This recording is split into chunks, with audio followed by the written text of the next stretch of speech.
Hey guys, it's Jonathan from J Walt Fitness. I am doing a video today, kind of in response to the video that I posted up on Reddit. It was my 6-month challenge. I had lost 160 pounds in 6 months, and I had never expected the results that I got from the Reddit whenever I posted that on there. I told them I would do a mile for every upvote I got. Little did I know they were, at this point, going to give me 1,567 miles. So it looks like I'm going to be getting some new shoes. If you could, comment below what shoes I should get that are going to be really comfortable for running, because I'm going to be doing a lot of miles. I'm going to try to put in 10 to 12 miles a day, maybe 15 on some days, to get those miles done. And I'm going to keep doing them until I catch up with that. As far as the same post that I got a lot of messages, probably 100 messages this morning, and most of them were based off of plateaus, asking how to avoid plateaus.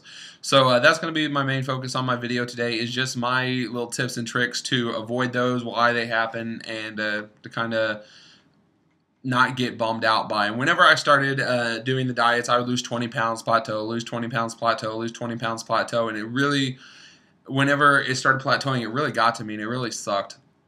But now that I kind of expect them, and I know it's nature's way of saying, hey, let's try this weight out for a little bit and see if it works for us.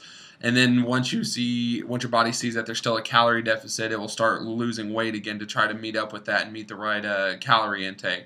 So it looks like I got 1, 2, 3, 4, 5, 6 tips for beating plateaus. Number 1 is rest. This is very difficult for me because I'm really into this lifestyle. I really like going to the gym. I really like running. But you have to take time off to let your body rest. This is going to be the most important. Your muscles only grow whenever they're resting. So that's the number 1 thing. Number 2, eat less more often. Everybody's heard this before, but instead of eating 3 meals a day, have 6, 7, even 8 meals a day. It will keep your blood sugar from spiking and keep it nice constant, which is going to keep your metabolism where it needs to be. So that's going to help you as far as that and go. And I don't mean like meals. Don't be like going to Arby's every 2 hours.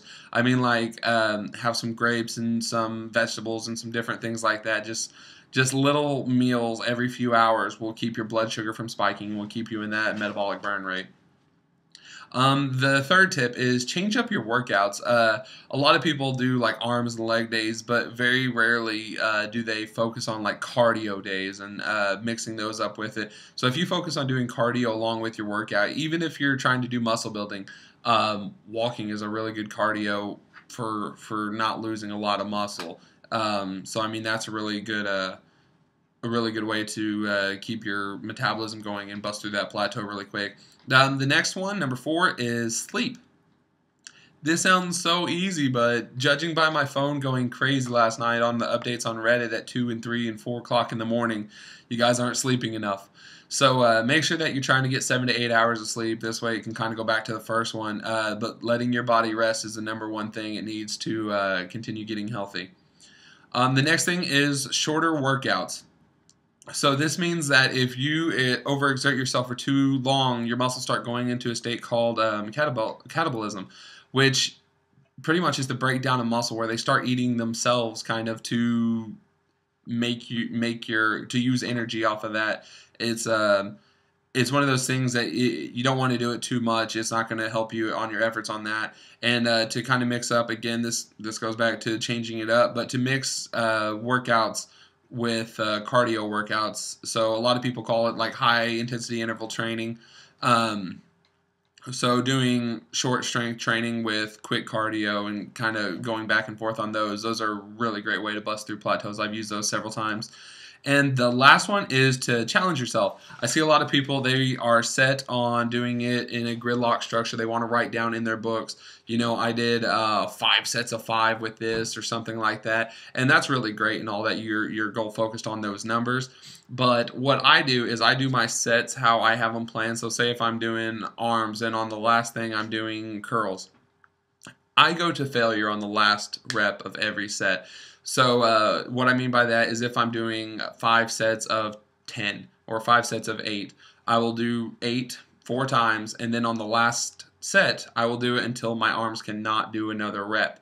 And this is just a really great way to kind of push yourself and challenge yourself and really see what your muscles can do. And in all honesty, this is how I maxed out my bench press and grew that really quickly, is because I didn't stop when my mind was done. I stopped when my muscles were done. And your muscles can go a lot longer than your mind can.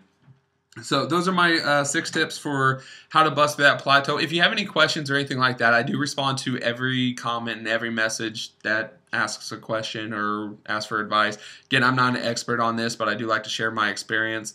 And if you guys have any other questions or anything like that, feel free to ask.